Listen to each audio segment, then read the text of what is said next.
spirit soars and sings, though sorrow clouds your day, it's sunny skies tomorrow brings. And home, take my hand, let's be friends forever. And home, take my hand, alone no more, not ever. Imagine dreams are real, and soon you'll start to feel there's magic all around. And take my hand, love is all around.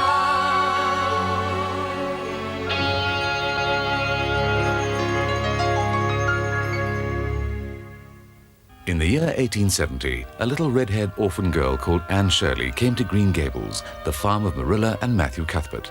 She was hoping to find a new home for herself, but the Cuthberts needed a boy to help them with all the work on the farm. Anne was very disappointed. She would have loved to stay at Green Gables, but despite begging to stay, she was to be sent back to the orphanage.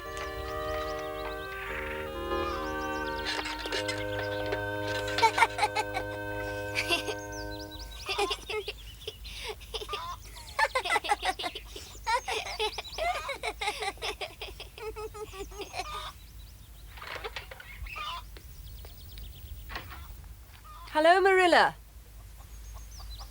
Why, these chickens. You'll find nothing to eat out here. Shoo, come on, off with you. Shoo. I wasn't expecting to see you today. To what do I owe the pleasure? But that's so rude of me. Won't you come in? Anne, how are you, child? I'm very well, thank you, under the circumstances. That's nice, Anne. Mrs. Spencer, I have to talk to you very urgently.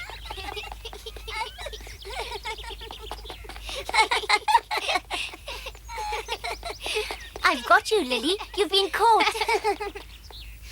It's Anne. Good morning, Mrs. Cuthbert. Good morning, Flora.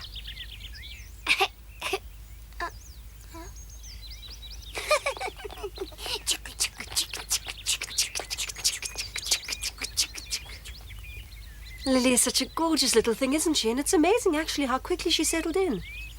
She was at home here right from the first day. She is a trusting child. All of us absolutely adore the little thing. Isn't she the sweetest thing? Mrs. Spencer, I'm afraid there's been a serious misunderstanding. Perhaps you could tell me how it came about. Huh? The thing is, when we made our application and filled in the guardianship papers, we specifically asked for a boy, not a girl at all. But that can't be right. What we need is a boy about 10 years old. Oh, but that's impossible. A boy? When my brother Robert sent his daughter Nancy to bring me your application, I clearly remember reading it, and it definitely stated that you wanted a girl. This is too much for me. What with the transport arrangements and everything, I must have been completely confused. Oh, Marilla, this is so embarrassing. Please, I hope you can forgive me. We were also at fault, Mrs. Spencer. We should have come here ourselves and explained everything to you in person. After all, it's an important matter, and we should have paid much closer attention to it. So what do you suggest we do now, Mrs. Spencer?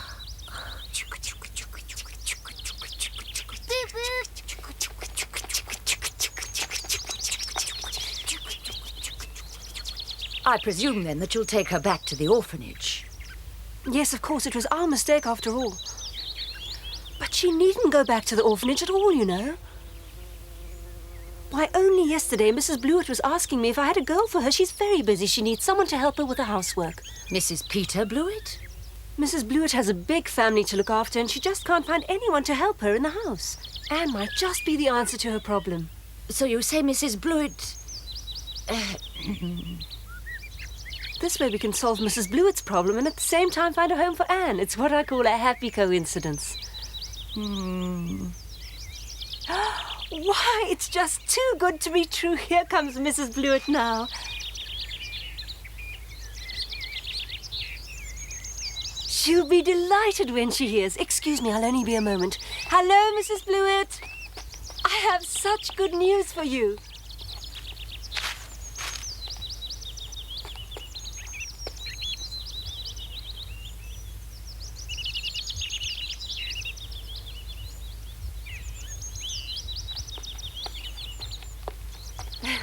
And here is the little girl in person. I can assure you she's very good with little children. She's exactly what you're looking for.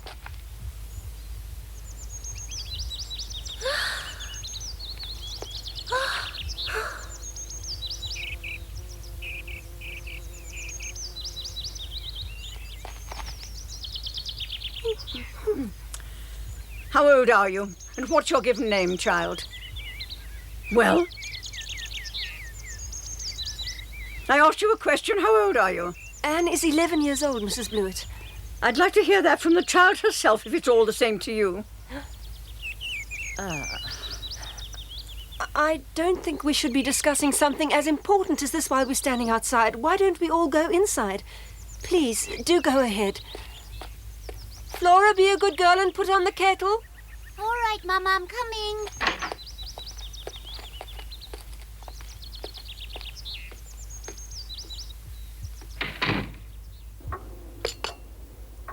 Am I right, Mrs. Blewett? What do you think? Isn't this little girl exactly what you've been looking for all along? To tell the truth, she's not much to look at, but she seems to be quite well behaved. Anyway, when they're pretty, they only end up giving you a lot of trouble. She actually strikes me as a little dull. But I'd much rather have a dull girl than one of those cheeky ones. Now listen to me. If I take you into my house, I expect you to be a well-behaved girl, understand? Hard-working, clean and respectful. In short, I expect you to work for a living in my house. Don't think for one moment the Blewetts will support you. Mrs. Spencer, I think I'll take her. I just can't cope without help anymore.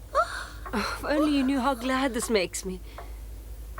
The whole business with Anne has made me really upset, Mrs. Blewett. Well, dear, if that's all right with you, Marilla, she can come with me now.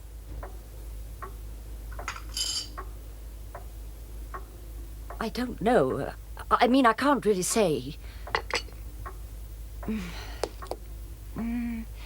You see, my brother and I haven't finally decided whether we want to keep the girl down on the farm with us or not. Oh? Well, to be quite honest with you, Matthew would prefer to keep little Anne at Green Gables. As a matter of fact, Mrs. Spencer, my only reason for driving down to see you today was to find out how all the confusion actually came about in the first place. So I think I'd better take her home and discuss the whole thing once more with Matthew. I feel we need to go into this matter at length. Should we decide not to keep her, Mrs. Blewett, we'll bring her over to you tomorrow. Otherwise, we'll let you know as soon as possible.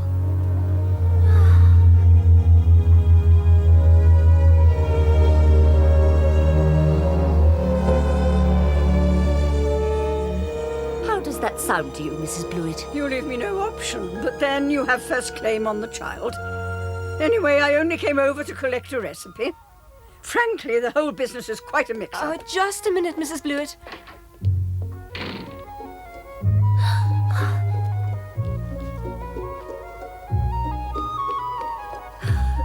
Thank you, Mrs. Cuthbert.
Mrs. Cuthbert, did I really hear you tell Mrs. Blewett that I might be staying at Green Gables after all? Is that what you meant when you spoke to Mrs. Blewett? Oh, please tell me that I didn't dream up the whole thing. Oh. So I must have imagined it after all. Oh, Anne, now you really shouldn't let that imagination of yours run away with you. At some stage you'll have to start separating reality from your imagination, you know. Yes, I really did tell Mrs. Spencer that we'd keep you, perhaps. But nothing has been decided yet. I shall have to discuss the whole thing with Matthew. I can't simply ignore him. One thing's for sure, you wouldn't have been much help to Mrs. Blewett anyway. I think I'd rather go back to the orphanage 100 times than work at Mrs. Blewett's house. You know what? She looks just like a rusty old screwdriver. What?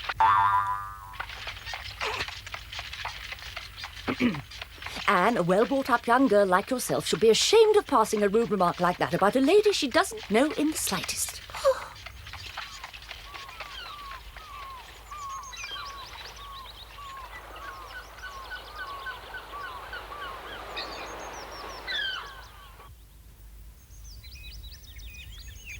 Matthew spent the whole afternoon in the garden, waiting for Marilla to come back.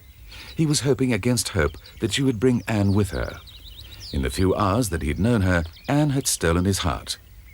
When he caught sight of the buggy, Matthew held his breath.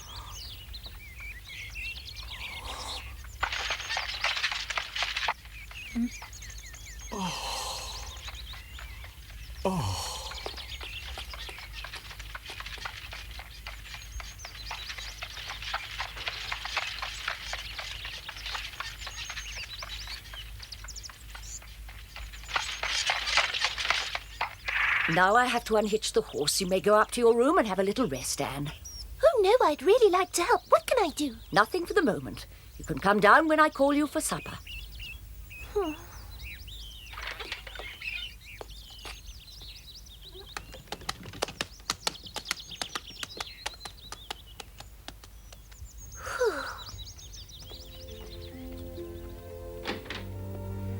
Ah, well, so far so good, I suppose.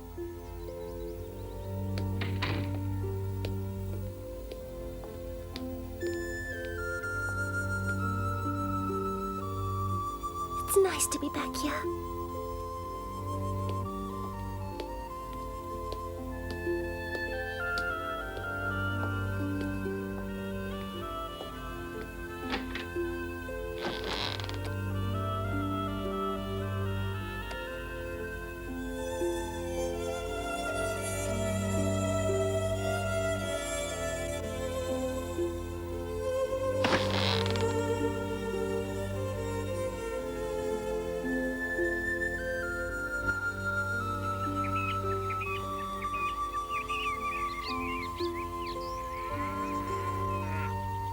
If you ask me, I think that Blewett woman is a witch. I wouldn't send my worst enemies to work for her. What was that you said? Oh, nothing really. Wasn't important. Matthew, we must take a decision. Either we send Anne to live with Mrs. Blewett or we keep her here with us at Green Gables. Well, I've been thinking about it. I can see you're growing fond of the child, Matthew, and that's why I'm prepared to consider this for your sake. Somehow I feel I have a duty to take the child in.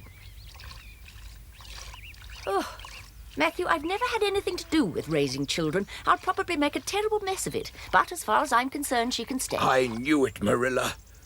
I knew your good-hearted nature would show sooner or later. You couldn't resist her, could you? You know, Anne is such a special little thing, and so interesting, too. I'd like it better if she were a specially helpful little thing. Oh, yes, she'll be a great help. Don't you worry about that. Anne will learn very quickly. That I don't doubt, because I intend to see to it personally. Bringing up a girl is a woman's work, I'm afraid. If I go wrong at times, I'll ask you to step in and give me a hand with her. Will you do that for me, Matthew? No, Marilla, you do everything so well. I trust you absolutely with the little child. Just love her and be as good to her as you want, so long as you don't spoil her too much. Well, Matthew, she has you wrapped round her little finger already. How long will it take her to do precisely the same with me? That's the question I've begun to ask myself. In any case, I shall only tell her what we've decided tomorrow morning. Good heavens, what have we let ourselves in for? Why don't you tell her tonight, Marilla? The poor child must be on tenterhooks. She wants to Matthew, know. you have chores to finish.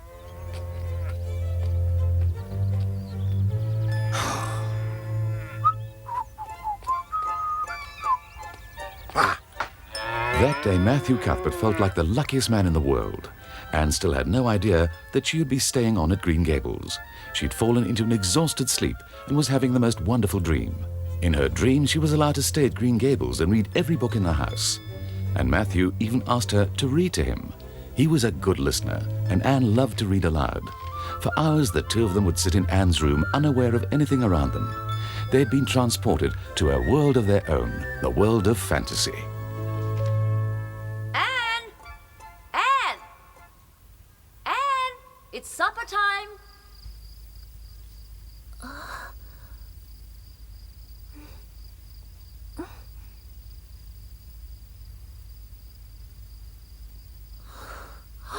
Oh, I must have dropped off to sleep, I suppose.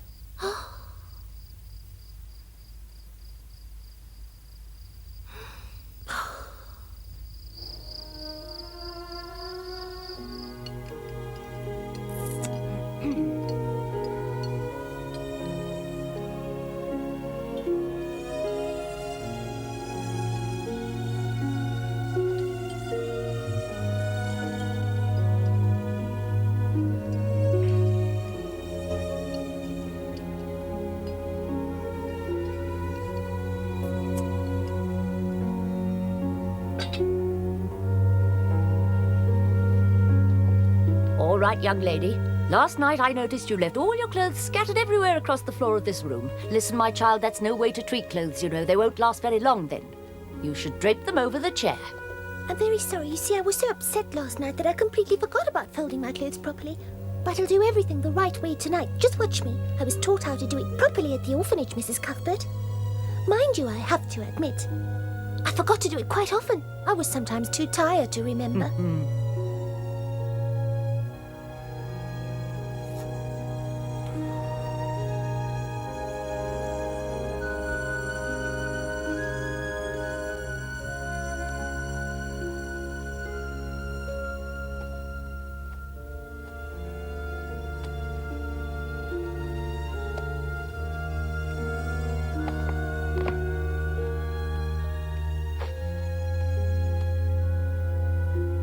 Fine. Now you'd better say your prayers and get into bed.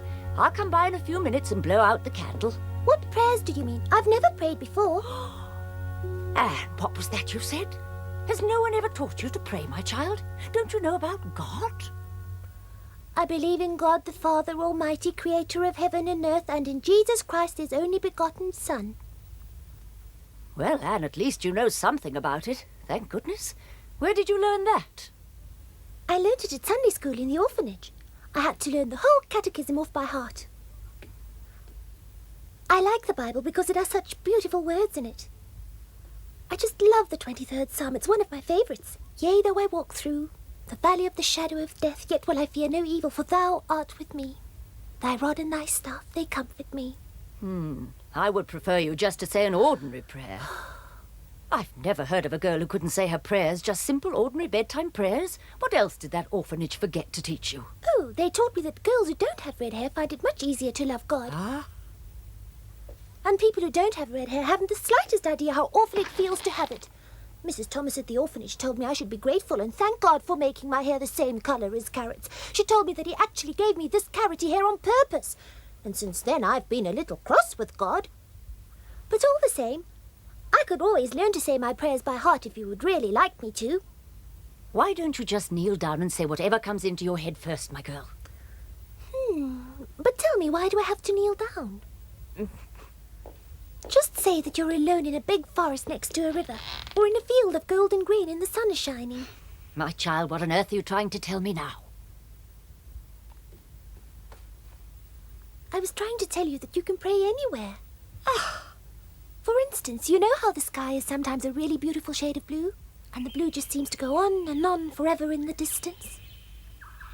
Well, when you're looking up at the blue sky like that, which goes on forever, then you can pray. Well, I can anyway, and then the words just come all by themselves. I'm ready now. What do you think I should say? Our Father, which art in heaven, hallowed be thy name.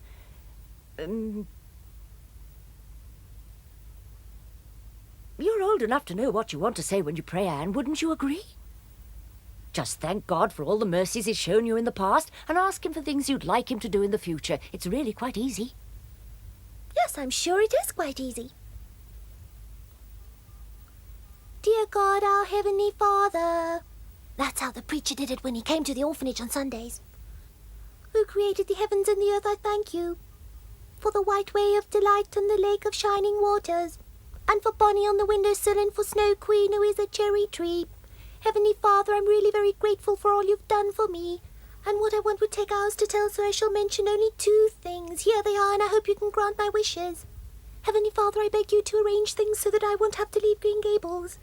And that I'll be pretty when I grow up, if that's all right with you. Please trust that I remain, sir, your most devoted, humble, and obedient servant, the undersigned, Anne Shirley. Did I do it properly? Of course I could have put in a lot more fancy words, but I didn't have time to think about it and practice enough beforehand. That was fine. Now into bed with you. Yes. Good night.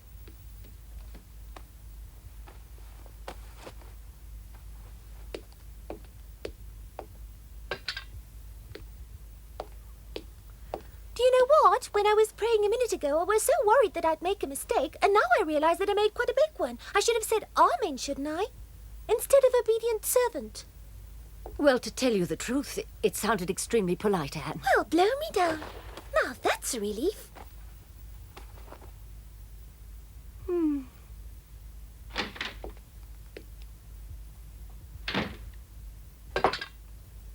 Do you know what, Matthew Cuthbert? She ends her prayers with your humble and obedient servant instead of Amen. She must go to Sunday school as soon as possible. And there's something else we must attend to immediately. I want our girl to have a pretty dress. Oh, I've never had anything like this to worry about before, but I think I'm actually starting to enjoy it, believe it or not. What coloured dress would you suppose would go with her hair, Matthew? We've such a lot of things to do. So you tell me. And quite a few dresses to buy as well. Slowly, Marilla began to realize that she'd always wanted a little girl. And then the great day dawned. The next morning, Marilla told Anne that she could stay at Green Gables. For Anne, it was a dream come true. She was so overjoyed she didn't know what to do with herself. But we'll leave that story for the next time.